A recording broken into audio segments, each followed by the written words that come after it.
तो जिसके बारे में आज हम सोच नहीं रहे हैं वो वहां पर हो चुका है। प्लास्टिक बैन है पूरा भूटान में। कितने काम है वहां पे? पहला क्या था? जंगल। दूसरा पानी। तीसरा प्लास्टिक पर प्रतिबंध लगा है। और चौथा जो है, भूटान शायद दुनिया का पहला देश है जहां धूम्रपान पर प्रतिबंध है। 2004 में वहां पर सरकार ने कानून बना दिया, बीड़ी, तंबाकू, गुटखा कोई नहीं बेच सकता। 2004 में। आज हम तो बात ही नहीं कर सकते इस विषय पर।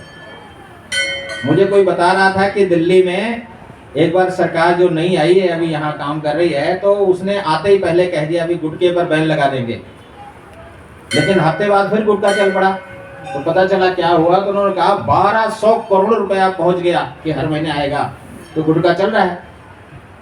तो गुटखा पैसे के कारण चल रहा है ना, सरकारों के बल पे चल रहा है। लेकिन 2004 में वहां प्रतिबंध हो चुका है। और जो मैं पांचवी बात करने वाला हूं, वो आपको महसूस होगा कि वो जो काम वो कर सके हैं वो हम नहीं कर सके। पांचवी जो भूटान की सबसे बड़ी बात है वो है कि भूटान में कोई ओल्ड होम नहीं है, वृद्ध आश्रम नहीं है।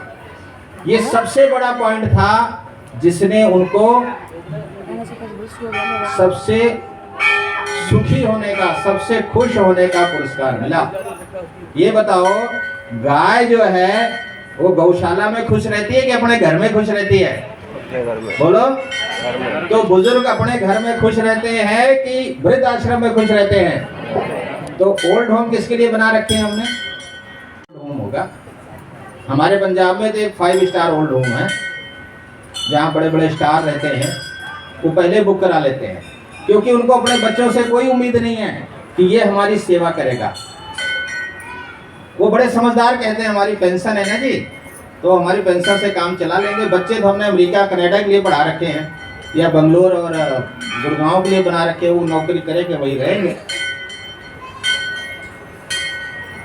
वहाँ के एक प्रधानमंत्री जो वहाँ के हैं, उनके सचिव थे, उनसे पूछा किसी ने कि आपके यहाँ ओल्ड होम क्यों नहीं है? तो उन्होंने कहा 7 पीढ़ियों से हमारा परिवार इकट्ठा रहता है, हम अपने बुजुर्ग को कैसे छोड़ दें? भूटान में कोई व्यक्ति ये नहीं सोच सकता कि मैं अपने बुजुर्ग को कहीं बाहर छोड़ दूं। ये बताओ, वो अच्छे हैं या हम अच्छे हैं जो पैसा कमाने के लिए सारे बुजुर्गों को छोड़ देते हैं, और जब बुजुर्ग हो जाते हैं तो ओल्ड होम में छोड़ देते हैं? इसका कारण क्या है? ये प्रकृति है, पर्यावरण है। उन्होंने अपना पर्यावरण बचा के रखा है। भगवान की पूजा भा से भूमि, गा से गगन, आ से अग्नि, वा से वायु, ना से दूर। ये भगवान का मतलब है। जो पांचों चीजों की रक्षा करता है वही भगवान की पूजा करता है। हमने तो भगवान पत्थरों के जंगल में बिठा रखे हैं। अगर पत्थर के जंगल में भगवान को पूजेंगे तो कैसे बनेंगे हम? गुरबाणी में एक शब्द आता है, सादरत पई हरियावली, जिथे मेरा सतगुरु बैठा। कि जिथे जहाँ मेरे सतगुरु आ जाते हैं, भगवान आ जाते हैं, वो हरा भरा हो जाता है। इसका मतलब है भगवान कहाँ आएंगे? रेगिस्तान में आएंगे, बड़े बड़े पत्थरों में आएंगे, या जहाँ हरा भरा होगा? बोलिए, जहाँ हरा भरा होगा। जंगल में ऋषि मुनि जाके रहते हैं। जहाँ शिव जी रहते हैं मानसरोवर पर, वो भी बहुत हरियावल, वहाँ बड़ी प्रकृति बड़ी अच्छी है। तो साथियों, मैं आप सबको बहुत बहुत शुभकामनाएं देता हूं कि इस पर्यावरण की रक्षा के लिए कितना महत्वपूर्ण काम है। ये पर्यावरण कोई कमीज बदलना या जूते बदलना जैसा नहीं है कि हमारा जूता अच्छा हुआ और कमीज खराब हो गई तो काम चल जाएगा। थोड़े पैसे भी कम हुए, मकान छोटा हुआ तब भी चल जाएगा। इन पांचों चीजों में से एक भी चीज जिस दिन खत्म हो जाएगी, इस धरती से हमारा अस्तित्व खत्म हो जाएगा। आपको जान के बड़ा दुख होगा कि इस प्रकृति का जितना नुकसान इस प्रकृति में रहने वाला सबसे कम संख्या में हमें ये महीने में एक दिन में नहीं करना पड़ेगा, ये रोज का काम है। कब का काम है? इसलिए हमने 5 काम बताए हैं कि जो व्यक्ति ये 5 काम रोज करेगा वो भगवान की रक्षा करेगा। किसकी रक्षा करेगा? अपनी रक्षा करेगा। किसकी रक्षा करेगा? और धर्म की भी रक्षा करेगा। सुनना चाहते हैं 5 काम? पहले हाथ खड़ा करो जो लोग काम करना चाहते हैं, दाहिना हाथ खड़े करो। हाँ चलो नीचे करो। तो सबसे पहला काम ये है कि अपने घर में पेड़ पौधे लगाना। क्या लगाना? पेड़ पौधे। अब जिस जिसके घर में पेड़ पौधे हैं एक बार दाहिना हाथ खड़ा करो पूरा।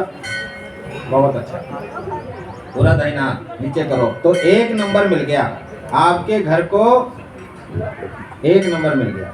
ठीक, जैसे 5 स्टार होता है ना, आप किसी शहर में जाओ, रात रुकना है तो 3 स्टार में रहना पसंद करेंगे, 2 स्टार में कि 5 स्टार में? बोलो 5 स्टार में रहना चाहते हैं। तो जहां आप रह रहे हैं अपने घर को भी आप 5 स्टार बना सकते हैं। क्या बना सकते हैं? तो 5 स्टार बनाने के लिए पहला स्टार क्या हो गया? अपने घर में क्या होना चाहिए? पेड़ होना चाहिए। दूसरा है पानी की बचत होनी चाहिए। क्या करना चाहिए? अभी 780 करोड़ आबादी दुनिया की है। कितनी? अगर सब 1 गिलास पानी रोज बचाएं तो कितना पानी बच जाएगा? 780 करोड़ गिलास बच जाएगा। हम तो 10 गिलास वैसे बहा देते हैं। तो कहाँ बचाना है पानी का? जब भी हम इस्तेमाल करते हैं तो सोचना चाहिए कि हम पानी कम लें। नहाते समय सोचना चाहिए, पोछा लगाते समय सोचना चाहिए, घर को धोते समय, गाड़ी को धोते समय, हर समय दिमाग में रहना चाहिए यार पानी बचत होनी चाहिए। टूटियां चलती हैं, बहुत सारे घरों में टूटियां चलती हैं, टंकी ओवरफ्लो होती है। अगर टूटी चलेगी तो ये कहते थे जिसके घर में टूटी चलती हो, नल टपकता हो तो क्या कहते थे? कौन चला जाएगा? लक्ष्मी चली जाएगी। और जिसके घर ऐसे पानी गिरेगा, टंकी ओवरफ्लो होगी तो उसका तो लक्ष्मा ही चला जाएगा, सारा बचेगा ही कुछ नहीं उसके पास। तो इसलिए दूसरी बचत किसकी करनी है? पानी। जब भी पानी देखो तो उसकी इज्जत करो, उसका सम्मान करो, अपने आप उसको बचत करो। तीसरा है कि अपने घर में बिजली के साधन बहुत हैं, बल्ब है, मोबाइल है, हर चीज है, तो बिजली की बचत करनी। किसकी बचत करनी? क्योंकि ये बिजली बनती है किससे? कोयले से। और कोयला जो है जमीन से निकलता है। अगर कार्बन खाएंगे, पुराने जमाने में जो कौवा बोलता था तो लोग क्या कहते थे? कौन आनेगा आज? कोई मेहमान आएंगे। मेहमान को हमारे यहाँ अतिथि कहते थे। क्या कहते थे? अतिथि। तो हमारे यहाँ भगवान कहा जाता था। जो बता के आता है वो अतिथि नहीं है। मैं कल आ रहा हूँ, क्या क्या खाना बनाओगे, उसका कोई पुण्य नहीं मिलता, जितना मर्जी आप खिला लो। जो बिना बताए आ जाए, आप उसको अचार से रोटी खिला दो, आपको क्या मिलेगा?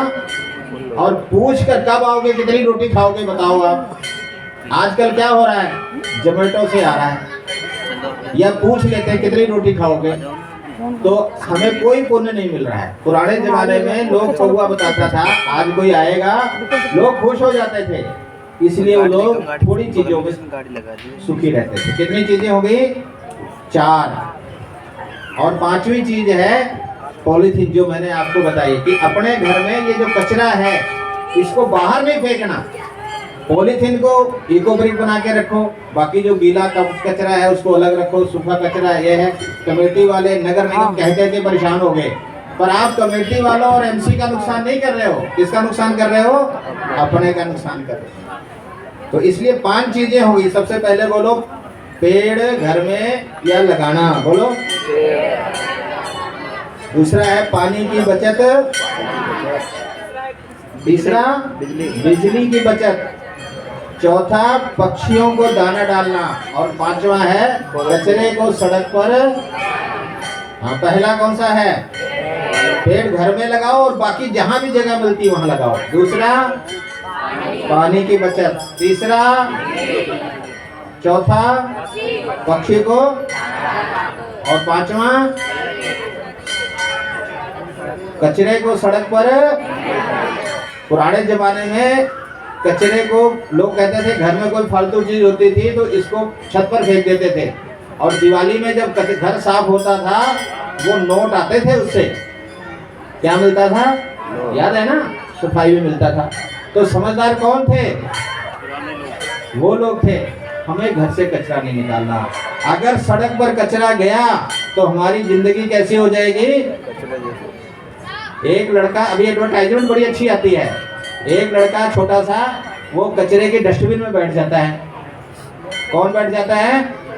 तो उसकी मम्मी डांटती है, तो यहाँ क्यों बैठा है? वो कहता है कि क्यों, क्या बात है? कहता नहीं ये तो कचरे की है। कहता आप भी तो मेरी जिंदगी कचरे बना रही हो, क्यों कचरा सड़क पर मिलता है, जहाँ जाओ कचरा मिलता है, जिंदगी आपने मेरी कचरे बना।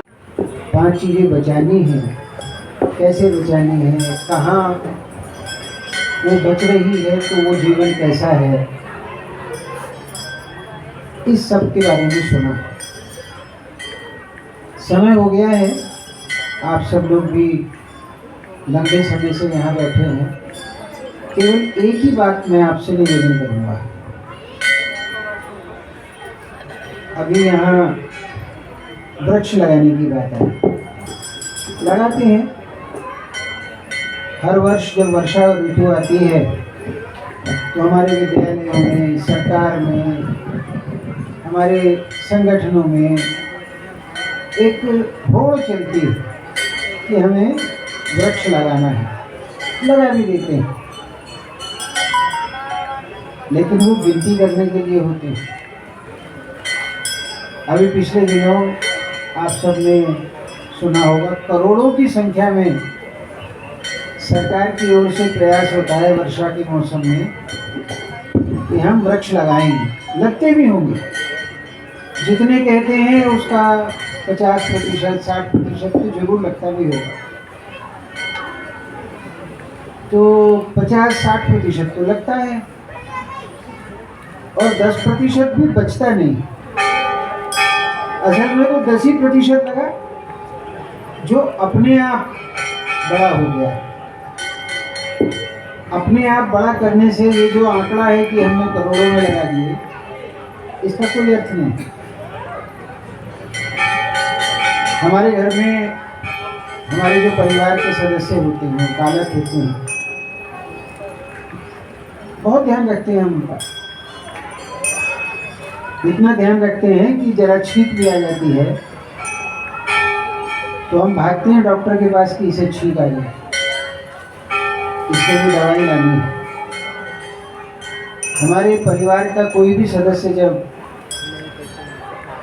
थोड़ा भी शारीरिक, मानसिक, आर्थिक किसी भी प्रकार के कष्ट में होता है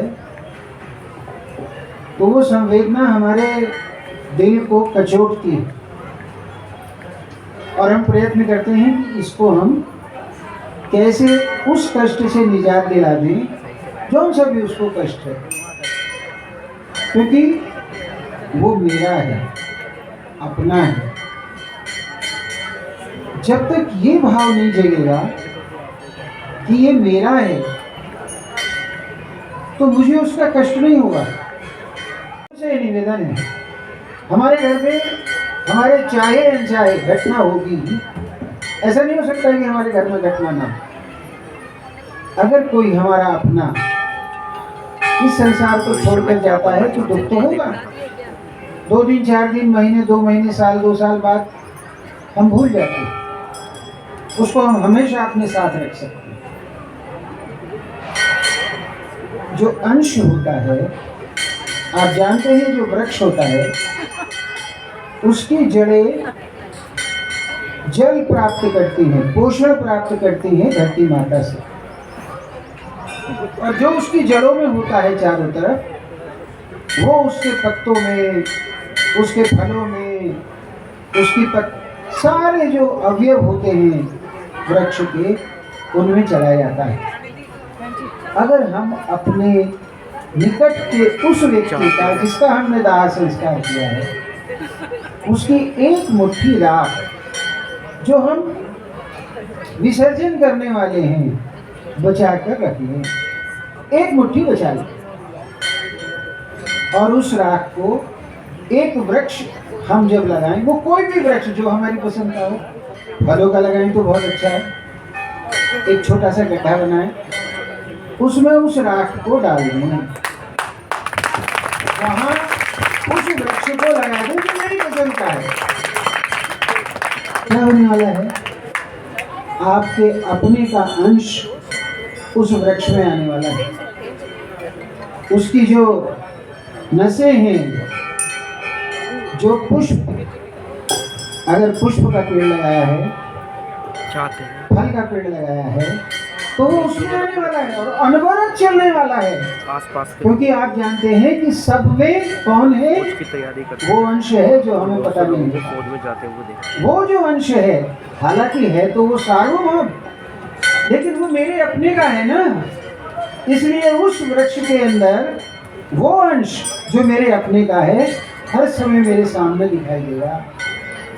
और जब भी मैं उस वृक्ष की तरफ दृष्टि करूंगा तो मुझे ये बात स्वाभाविक रूप से ध्यान में आएगी कि मेरे बाबा का है, मेरे दादा का है, मेरे पिता का है। और वो करने वाला क्या है?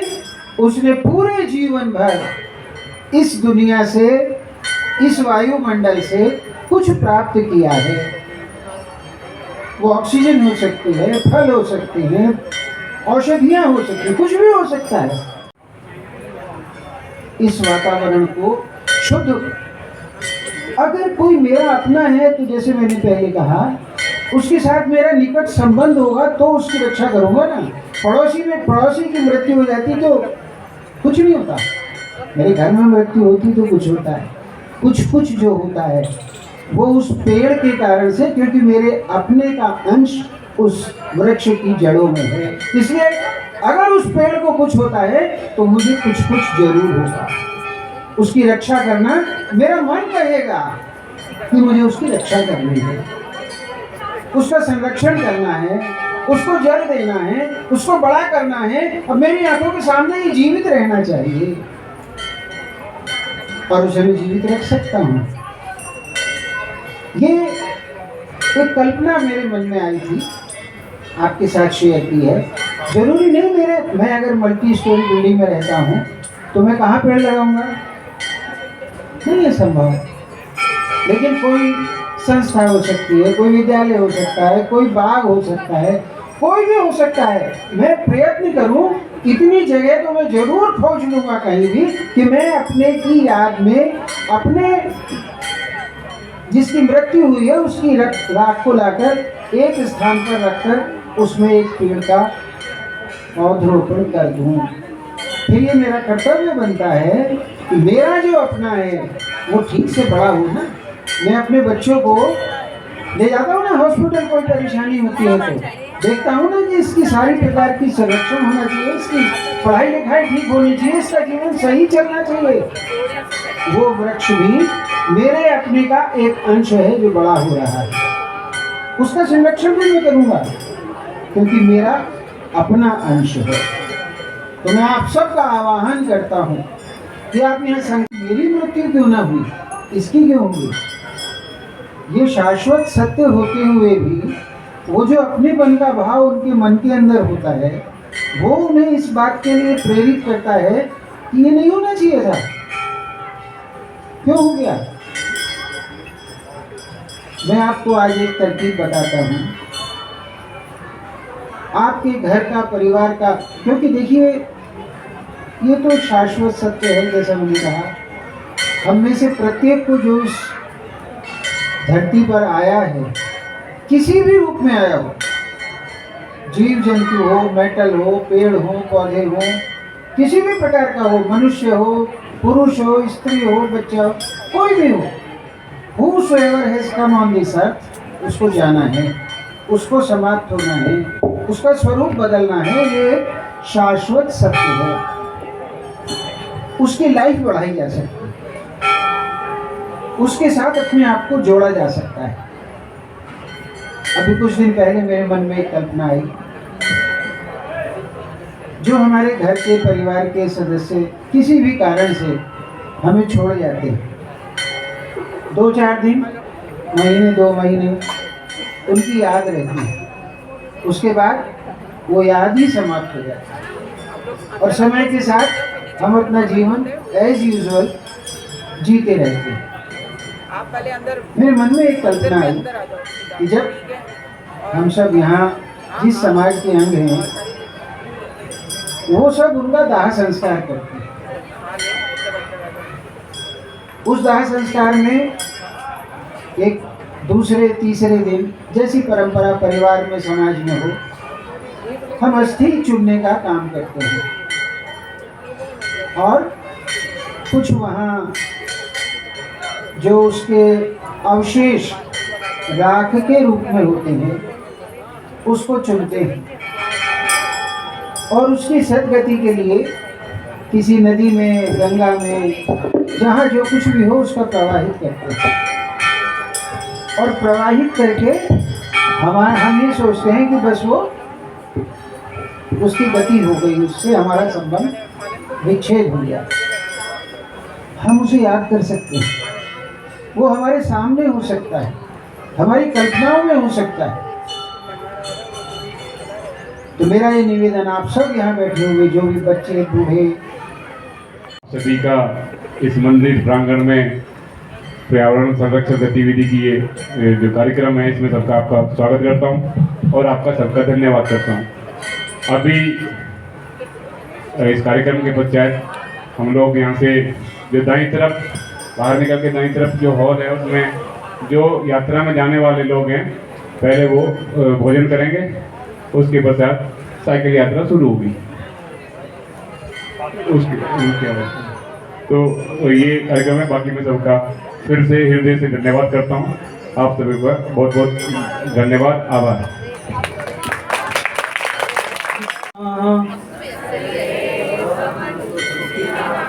सर्वे सन्तु निरामया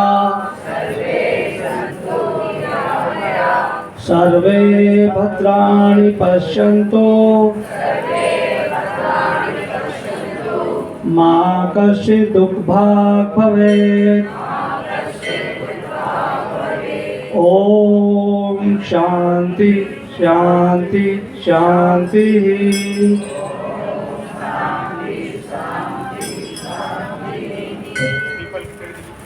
अभी पीपल के पेड़ के लिए चलेंगे यहाँ से।